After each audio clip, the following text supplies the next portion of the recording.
Bienvenue sur Life Story, les histoires vraies. Si c'est ta première fois de passer par ici, n'oublie pas de t'abonner, de partager pour agrandir la communauté. Laisse un commentaire pour encourager ceux qui racontent les histoires. Et si toi aussi tu veux raconter ton histoire, fais-le en note vocale sur le numéro WhatsApp plus 237 6 50 25 50 62. Nous publions plusieurs histoires par semaine sur la chaîne YouTube et la page Facebook. Bonjour Isidore. Oui, ce matin je vais vous raconter une histoire. C'est l'histoire de Cédric.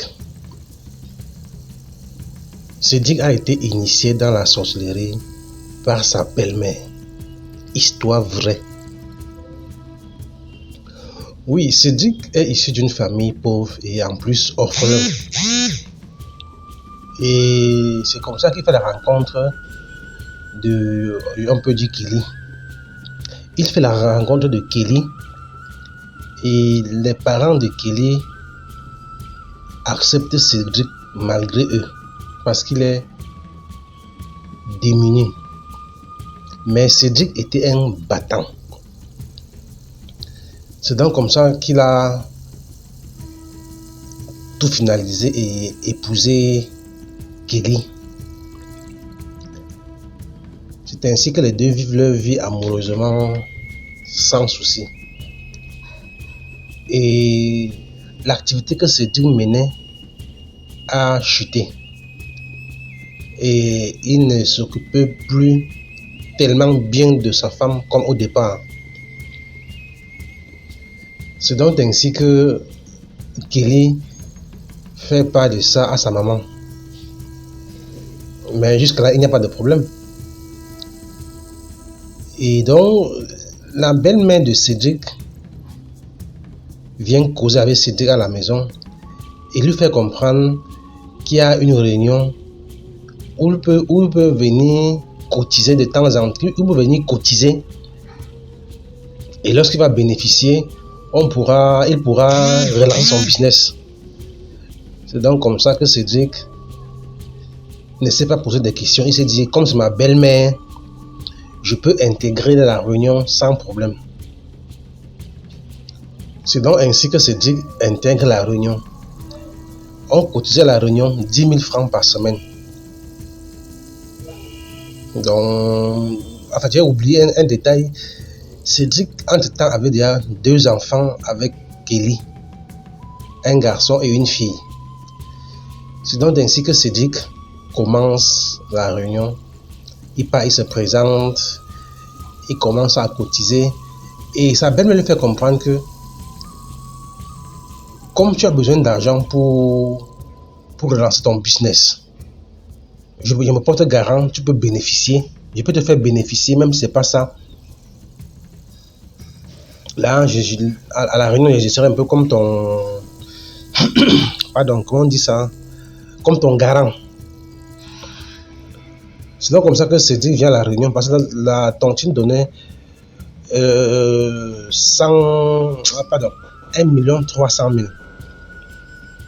Le jour où Cédric devait bénéficier, le président de la réunion lui a fait comprendre que ta belle-mère nous a dit que ton activité est en chute. Comme elle est membre et une ancienne dans la réunion, on peut te faire même un prêt d'argent. Là, tu relances ton business avec. C'est donc comme ça que Cédric était fier. À part les 1 300 000 qu'il devait bénéficier, on lui a encore remis 5 millions. Le gars a donc relancé son business et ça a vraiment pris. Et le gars vivait lui sa vie tranquillement avec sa famille. Et à la réunion, il a encore pris 2 noms, enfin 3, il a encore pris 4 noms, ce qui veut dire qu'il cotisait 50 000 par semaine. Donc le gars était là, il vivait sa vie tranquillement. Et 6 mois après, il devait rembourser l'argent. Et sa belle-mère lui a appelé, il lui fait comprendre que bon, c'est déjà 6 mois, il faudra que tu rembourses de l'argent. Il dit il n'y a pas de problème. Je vais rembourser, même si avec les... On appelle ça vraiment quoi là? Avec les intérêts. Pour le moment, mon activité donne, je peux rembourser avec les intérêts. Il n'y a pas de problème. Et le jour de la réunion qui suivait, il est venu en salle avec la réunion, avec de l'argent. Maintenant, on arrive sur le remboursement.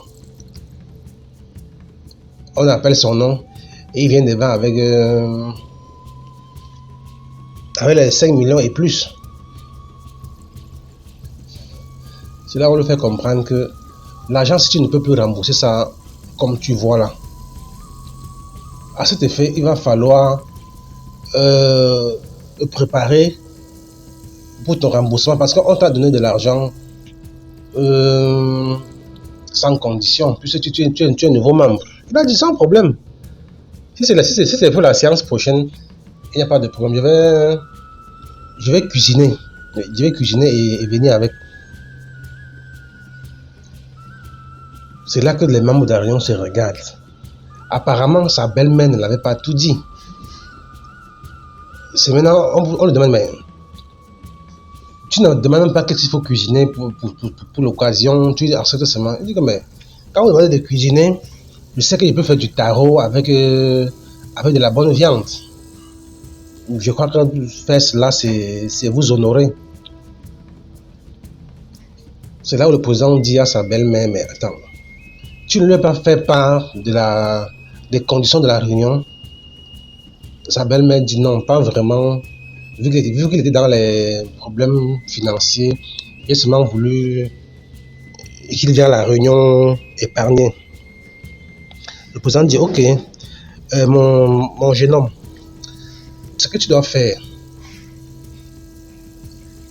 la réunion que tu vois ici, ce n'est pas une réunion ordinaire.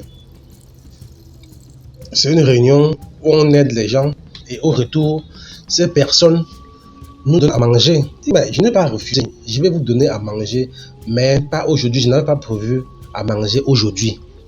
Le président dit non, c'est pas ça.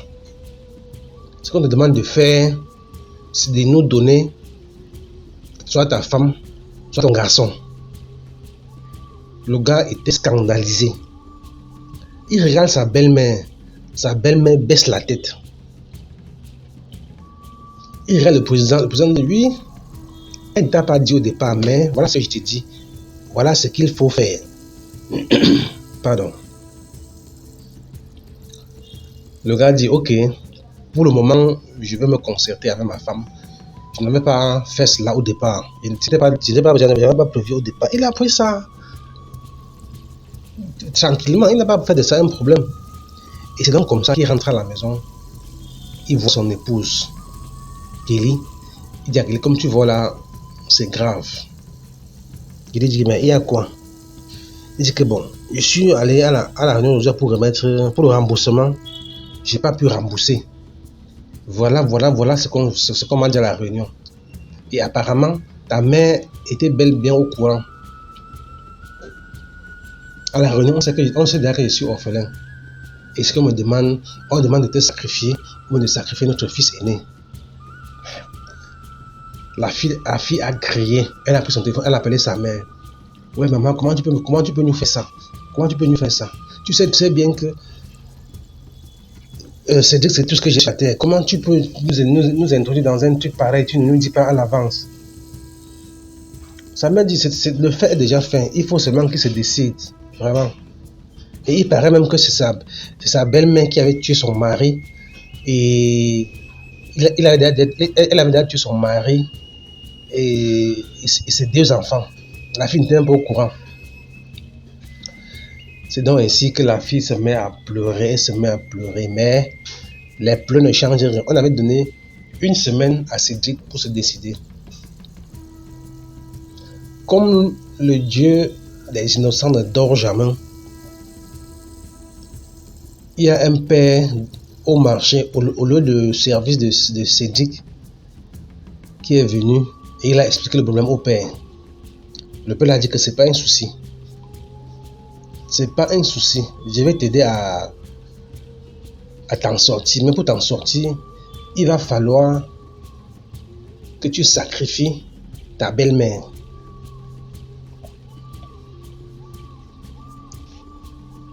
Il a dit au monsieur, ok, j'ai compris. Je vais en parler avec ma femme et vous faire signe. C'est donc comme ça que le lendemain, le soir, elle arrive à la maison, elle fait part de ça à sa femme. Sa femme dit, chérie, ma mère, c'est ma mère. Et mes enfants sont mes enfants.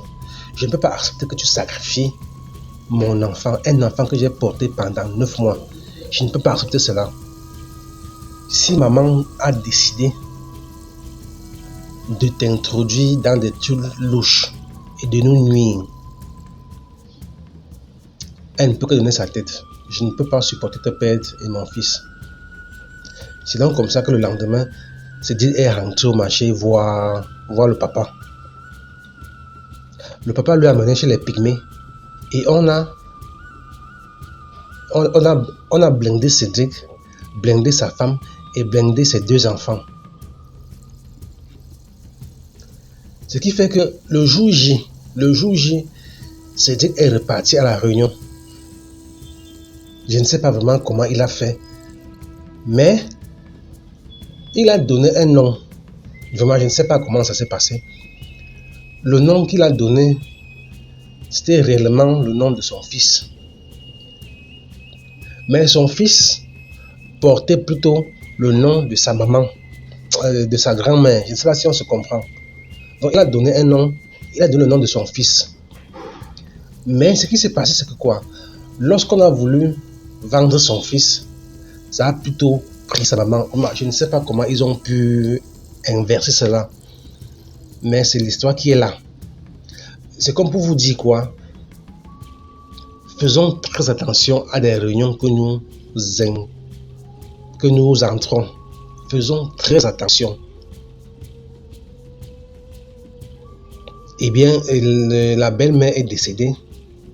Sa fille n'a même pas coulé une larme.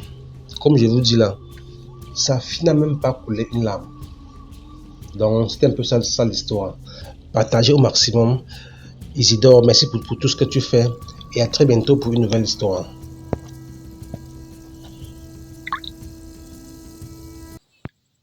Je vous prie de partager au maximum pour sensibiliser un grand nombre de personnes. Et à très bientôt sur Life Story pour une nouvelle histoire.